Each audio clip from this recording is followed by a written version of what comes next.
ตลอดหลายสิบปีที่ผ่านมาทุกประเทศรู้พิกัดของมันแบบเรียลไทม์แต่แต่กลับไม่มีใครกล้าเหนี่ยวไกลยิงขีปนาวุธใส่มันเลยสักลูกเดียวซึ่งนี่เลยครับมันเป็นความย้อนแย้งที่ท้าทายสามัญสำนึกมากๆปกติในทางทหารเนี่ยอะไรที่ใหญ่และเปิดเผยตัวตนมากขนาดเนี่ยมันตกเป็นเป้าหมายได้ง่ายที่สุดเลยนะใช่เลยค่ะแต่นี่กลับกลายเป็นว่ามันคือพื้นที่ที่ปลอดภัยที่สุดซะอย่างนั้นเอาล่ะเราจะมาวิเคราะห์ตรรกะเบื้องหลังความย้อนแย้งที่ว่านี้กันค่ะเราอ้างอิงจากบทวิเคราะห์ยุทธศาสตร์ที่ชื่อว่าอำนาจมรณะเหตุผลที่โลกไม่กล้าแตะเรือบรรทุกเครื่องบินสหรัฐค่ะคือหลายคนอาจจะคิดว่าที่ไม่มีใครกล้ายิงเนี่ยเพราะมันมีระบบป้องกันที่ล้ำยุคมากยิงไปก็ไม่โดนแน่ๆเอาจริงๆถ้าเราดูจากข้อมูลในบทวิเคราะห์เนี่ยการมองเป็นเรื่องของเทคโนโลยีอย่างเดียวมันเป็นการมองที่ตื้นเกินไปครับอ๋อแปลว่าไม่ใช่แค่เรื่องยิงไม่เข้าเหรอคะไม่ใช่แค่นั้นครับแน่นอนแหละว่าถ้าเราดูรอบๆตัวเรือบรรทุกเครื่องบินมันไม่ได้เดินทางลำพังอยู่แล้วมันไปกันเป็นกองเรือใช่ไหมคะใช่ครับมันไปเป็นกองเรือรบบรรทุกเครื่องบินหรือ Carrier Strike Group ซึ่งมันเป็นระบบนิเวศทางทหารที่ซับซ้อนมากมีอะไรคุ้มกันบ้างคะเนี่ย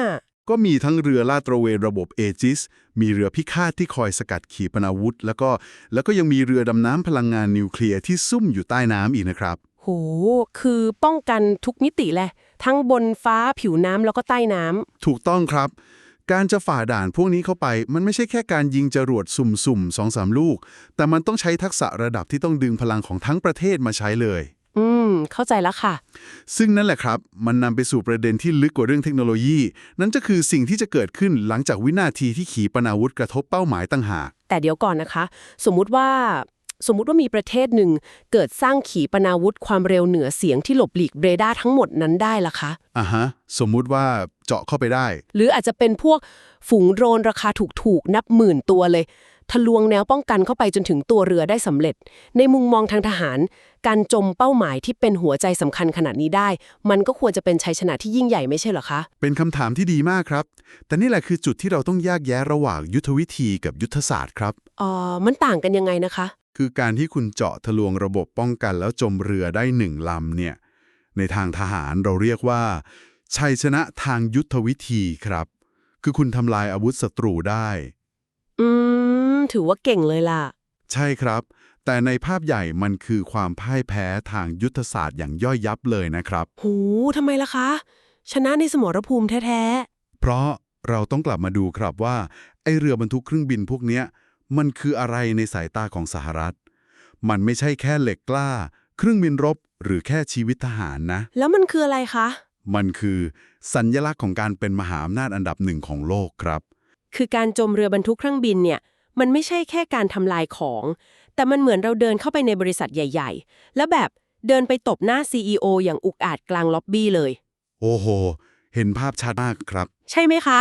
คือมันไม่ใช่แค่การทำร้ายร่างกายคนคนหนึ่งแต่มันคือการหยามเกียรติแล้วก็ท้าทายองค์กรนั้นทั้งระบบเลยสิ่งที่น่าสนใจมากตรงนี้ก็คือการที่สัญลักษณ์มันสำคัญในเกมอำนาจระดับโลกมากๆครับกลไกการป้องปรามเนี่ยมันผูกกับสิ่งที่เรียกว่าทริปวายหรือสายสะดุดแบบที่ใช้ดักระเบิดอะไรแบบนั้นเหรอคะแบบนั้นเลยครับเหมือนคุณอาจจะดีใจที่ฝ่าด่านมาได้เอามีดไปตัดสายสะดุดเส้นนั้นสำเร็จแต่หารู้ไหมว่าการตัดสายเส้นนั้นแหละคือการจุดชนวนระเบิดเวลาที่ไม่มีใครหยุดได้แล้วโหน่ากลัวมากค่ะเพราะกลไกของทริปวายคือมันมีเงื่อนไขอัตโนมัติครับว่าถ้าคุณล้ำเส้นนี้เมื่อไหร่ผลลัพธ์มันจะทำงานทันทีและต่อรองไม่ได้ด้วยคือถ้าสัญลักษณ์ระดับนี้ถูกทำลายสหรัฐก็ต้องเอาคืนแบบจัดเต็มใช่ไหมคะถูกต้องครับอำนาจในระดับโลกไม่ได้วัดกันที่จำนวนกระสุนแต่วัดที่การรับรู้ครับถ้ามหาอำนาจไม่ตอบโต้ด้วยความรุนแรงขั้นสุดสถานะของเขาก็จะพังทลายทันทีพันธมิตรก็จะเลิกเชื่อใจศัตรูคนอื่นก็อาจจะมองว่าเฮ้ยอเมริกาอ่อนแรนี่นาลองทำบ้างดีกว่าใช่เลยครับโครงสร้างนี้มันเลยบังคับให้สหรัฐไม่มีทางเลือกอื่นนอกจากต้องบดขยี้คนที่กล้าท้าทายให้ราบคาบเพื่อรักษาสถานะของตัวเองตรงนี้แหละที่มันน่าสนใจสุดๆค่ะเพราะมันนำเราเข้าสู่ประเด็นของการข้ามเส้นแดงหรือ Red Line แบบที่กลับตัวไม่ได้แล้วครับผมพอสหรัฐถูกบังคับให้อยู่ในมุมที่แบบสงครามปกติจะถูกโยนทิ้งไปเลยหรือเปล่าคะใช่ครับฉีกทิ้งไปได้เลยคือปกติเวลาประเทศเขาทะเลาะกันเนี่ย มันจะมีสิ่งที่เรียกว่าการตอบโต้แบบได้สัดส่วนใช่ไหมคะแบบคุณยิงฐานทัพฉันก็ยิงฐานทัพคุณกลับแต่นี่คือไม่ใช่อย่างนั้นแล้วใช่ไหมคะ ไม่ใช่เลยครับหลักการเรื่องการตอบโต้แบบได้สัดส่วนจะหายไปทันทีนี่แหละคือหัวใจของความกลัวที่เป็นเกราะป้องกันเรือบรรทุกเครื่องบินโหฟังดูตึงเครียดมากค่ะบทวิเคราะห์เน้นเลยนะครับว่าการโต้ตอบจะไม่ใช่รูปแบบตาต่อตาฟันต่อฟันแบบที่คุณจมเรือฉันหนึ่งลำฉันก็ไปหาทางจมเรือคุณหนึ่งลำคืนไม่ใช่แบบนั้นแล้วมันจะเป็นแบบไหนคะ มันจะเป็นการโต้ตอบแบบทวีคูณครับหรือในทางยุทธศาสตร์เรียกว่า escalation dominance escalation dominance มันคือยังไงคะ มันคือการยกระดับความรุนแรงข้ามขั้นไปเลยครับไปอยู่ในจุดที่ฝ่ายตรงข้ามไม่สามารถแล้วก็ไม่อยากจะสู้ต่อได้อีกคือเอาให้ลุกไม่ขึ้นเลย ใช่ครับเป็นการระดมกำลังทุกมิติ ทั้งบก น้ำ อากาศ ไซเบอร์ อวกาศ มาทำลายศักยภาพของอีกฝ่ายให้สิ้นซากเลย ซึ่งในข้อมูลที่เรารวบรวมมาเนี่ยเขาเจาะลึกลงไปถึงราคาที่ต้องจ่ายด้วยนะคะ ซึ่งเขาอธิบายไว้แบบน่าสะพรึงกลัวมาก ฮะเขาว่ายังไงบ้างครับ เขาบอกว่าการจมเรือลำเนี้ยราคาที่ต้องจ่ายมันอาจจะแพงกว่าทั้งประเทศของคนที่ลงมือทำซะอีกค่ะ โอ้โห ใช่ครับ แพงกว่าทั้งประเทศจริง คือยุทโธปกรณ์ล้ำสมัยทุกอย่างจะถูกงัดเอามาใช้ และมีประโยคหนึ่งที่บอกว่าอาจจะเจออาวุธใหม่ที่ไม่เคยเห็นมาก่อนด้วยนะคะ อันนี้น่าคิดครับ เหมือนกับว่าพอเส้นแดงถูกข้ามปุ๊บมันเป็นการปลดล็อกให้มหาอำนาจเอาโปรเจกต์ลับหรืออาวุธที่เคยกักไว้ออกมาใช้จริงได้เลย โดยไม่ต้องแคร์เสียงวิจารณ์จากชาวโลกแล้ว คือในสงครามปกติมันยังคงมีกฎเกณฑ์อยู่บ้าง แต่พอสัญลักษณ์สูงสุดของชาติถูกทำลายปุ๊บ มันจะสร้างสภาวะยกเว้นขึ้นมาครับ สภาวะยกเว้นหมายถึงไม่มีกฎแล้วเหรอคะ ใช่ครับ บทวิเคราะห์ชี้เลยว่า จากการถล่มที่เคยจำกัดวง มันจะขยายกลายเป็นสงครามแบบไร้กฎกติกา โครงสร้างพื้นฐานทั้งเศรษฐกิจ ระบบไฟฟ้า หรือแม้แต่อินเทอร์เน็ตของประเทศที่ไปโจมตีเขาเนี่ยอาจจะโดนเป่าให้หายไปในพริบตาเลย หูนี่มันคือการปิดสวิตช์ประเทศนั้นเลยนะคะเนี่ยกติกาสากลถูกระงับการใช้งานไปเลย ถูกต้องครับ แล้วทั้งหมดนี้มันแปลว่าอะไรล่ะคะ ถ้าเราถอยออกมามองภาพกว้าง สิ่งที่เป็นเกราะป้องกันที่แกร่งที่สุดของเรือบรรทุกเครื่องบิน มันไม่ใช่แผ่นเหล็กหนาๆหรือเครื่องบินรบ F-35 ใช่ไหมคะ ไม่ใช่เลยครับ ของพวกนั้นมันแค่เปลือกนอก แต่มันคือความหวาดกลัวแบบเพียวๆเลย ความกลัวของฝ่ายตรงข้าม กลัวที่จะถูกลบออกจากแผนที่ กลัวการโดนเอาคืนแบบกวาดล้างที่ไม่มีพื้นที่ให้เจรจา ถ้าเราเชื่อมโยงเรื่องนี้เข้ากับภาพใหญ่ ความกลัวต่อผลที่ตามมานี่แหละครับ คือเครื่องมือป้องปรามหรือ deterrence ที่แท้จริงเลย ทำงานกับจิตใจคนเลยนะคะ ใช่ครับ มันทำงานลึกลงไปในระดับจิตวิทยาของผู้นำเลยนะ ต่อให้กองทัพมารายงานผู้นำว่า ท่านครับ เรามีเทคโนโลยีที่เจาะระบบมันได้แล้ว เราจมเรือมันได้แน่ๆ ผู้นำก็ต้องคิดหนักอยู่ดีใช่ไหมคะ แน่นอนครับ คำถามที่ผู้นำต้องถามตัวเองคือ และพรุ่งนี้ประเทศเราจะยังอยู่บนแผนที่โลกไหม โอ้โห เป็นคำถามที่แบบชวนขนลุกมาก พอต้องมาชั่งน้ำหนักระหว่างความสะใจชั่วข้ามคืน กับความพินาศของคนทั้งประเทศในวันพรุ่งนี้ สมการการตัดสินใจมันก็เลยจบลงที่การเลือกที่จะไม่เหนี่ยวไกเสมอครับ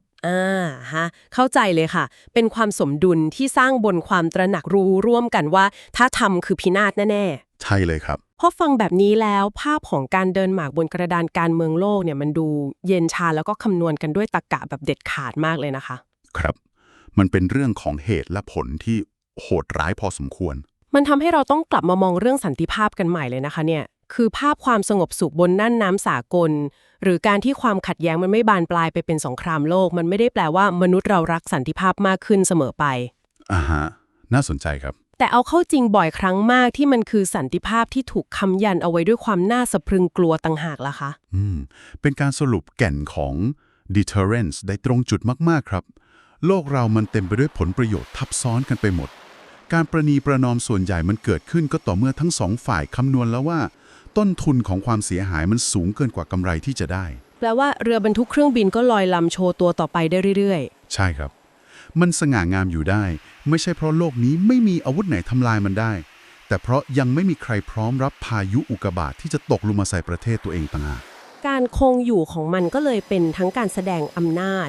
แล้วก็รักษาสมดุลของความกลัวไปในตัวด้วย ถูกต้องเลยครับ ซึ่งถ้าเราเจาะลึกต่อไปอีกนิดนึงนะคะ โครงสร้างของความกลัวเนี้ยมันจะทำงานได้ก็ต่อเมื่อทุกฝ่ายบนกระดาน เป็นผู้เล่นที่มีเหตุผลถูกไหมคะ ใช่ครับ เป็นเงื่อนไขสำคัญเลย คือต้องเป็นผู้นำที่ยังห่วงความอยู่รอดของประเทศ ห่วงเศรษฐกิจ แล้วก็ยังแคร์ว่าตัวเองจะมีดินแดนให้ปกครองอยู่ไหม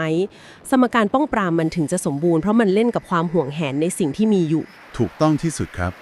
ระบบการป้องปราม ไม่ว่าจะเรือบรรทุกเครื่องบิน หรืออาวุธนิวเคลียร์ มันถูกออกแบบมาเพื่อใช้กับผู้เล่นที่มีตรรกะแบบเดียวกันครับ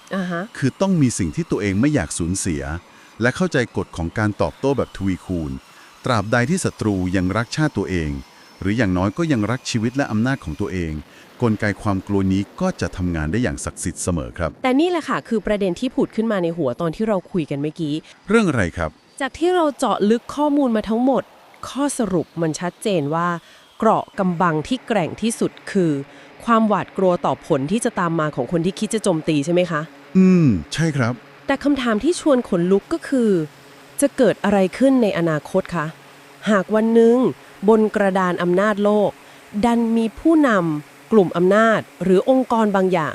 ที่เขาไม่ได้เล่นตามตรรกะปกติ โอ้อันนี้น่าคิดมาก สมมุติว่ามีตัวแสดงที่ถูกต้อนให้จนมุม ประเทศที่ล่มสลายไปแล้ว หรือกลุ่มอุดมการณ์สุดโต่งที่เขารู้สึกว่าตัวเองไม่มีอะไรจะเสียอีกแล้วล่ะคะ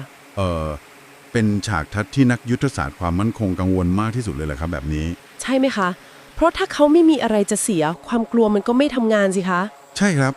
ถ้าตัวแสดงนั้นไม่เหลือความหวาดกลัวต่อหายนะ ไม่แคร์ว่าประเทศตัวเองจะพัง หรือไม่มีโครงสร้างประเทศให้มหาอำนาจเอาคืน กลไกการป้องปรามทั้งหมดที่เราคุยกันมาเนี่ยจะพังทลายลงทันทีเลยครับ โห พังทลายเลย ครับ